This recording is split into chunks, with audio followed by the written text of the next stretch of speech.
Bismillahirrahmanirrahim. Assalamualaikum warahmatullahi wabarakatuh. Alhamdulillah wassalatu wassalamu ala Rasulillah wa man wala. Subhanaka la ilma lana illa ma 'allamtana innaka antal alimul hakim. Rabbi shrah lana sudurana wa yassir lana umurana wahlul 'uqdatan min alsinatina yafqahu qawlana. Rabbi zidna ilma amma ba'du. Alhamdulillah. Apa khabar anak-anak, adik-adik, kakak-kakak dan abang-abang di luar sana? Kita bertemu sekali lagi dalam siri soal jawab remeh-temeh tentang zakat, tetapi kita malu hendak bertanya. Dan untuk episod kali ini, kita akan lihat persoalan-persoalan berkenaan dengan masalah harta untuk zakat. Baik, kita mula dengan soalan ke-70. Ada kawan saya suka main judi dan loteri. Ditakdirkan dia pernah menang loteri tahun lepas. Dia tanya saya, duit menang loteri kena zakat kah? Al-maklum saya ni pun jahil juga. Macam mana nak jawab tu Ustaz? Disclaimer, saya bukan Ustaz tapi saya baru nak start. Jawapannya, menang loteri pun masih ada hati untuk mengeluarkan zakat. Duit loteri ini duit haram. Duit haram tidak perlulah dizakatkan.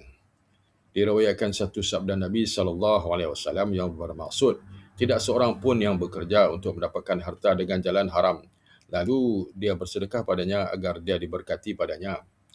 Dan tidaklah dia bersedekah melainkan agar diterima, dan tidaklah juga dia meninggalkan harta haram sebagai pusaka melainkan semuanya menjadi bekalannya ke neraka. Riwayat Ahmad. Na'udzubillah min zalik. Bahkan kalau sedekah atau membayar zakat walaupun sebiji tamar pun, tetapi ia dicuri dan sebagainya, ia tetap haram. Sabda Nabi SAW yang bermaksud, sesiapa yang bersedekah dengan seumpama sebiji tamar atau harganya daripada usaha yang baik, dan Allah tidak menerima melainkan yang baik, maka sesungguhnya Allah akan menerimanya dengan kanannya, kemudian menyeburkannya bagi tuannya. Riwayat Al-Bukhari. Tapi pelik juga kerana ada juga yang menerima duit rasuah lalu berzakat dan bersedekah. Mungkin ada rasa ingin beramal soleh. Itu baik. Tapi sebenarnya beramal toleh, iaitu jahat. Lagipun duit haram ini bukannya miliknya, kerana ia diperolehi secara haram. Namun, rasa-rasanya elok jugalah dizakatkan. Walaupun duit itu hasilnya haram, tetapi duit yang dikeluarkan zakat lalu diberikan kepada fakir miskin dan sebagainya tidaklah haram kepada fakir miskin. Boleh jugalah golongan susah ini mendapat nikmat dunia.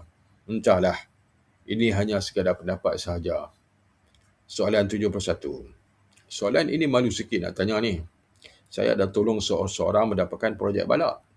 Kemudian dia beri saya hadiah. Duit kopi katanya. Macam mana dengan duit tu, kena zakat ke atau tidak? Jawapan, mungkin orang Islam dan Melayu Islam kurang membeli loteri, tetapi ramai juga yang terlibat dengan rasuah. Duit kopi tu kira rasuah jugalah tu. Ada projek sedikit, ada rasuah. Kemudian bagi membersihkan dosa dan harta, maka dizakatkanlah duit hasil rasuah dan disedekahkan. Bagus jugalah kerana ada kesedaran. Cuma masalahnya adalah sama dengan duit loteri. Apa-apa yang haram maka sedekahnya tidak akan diterima.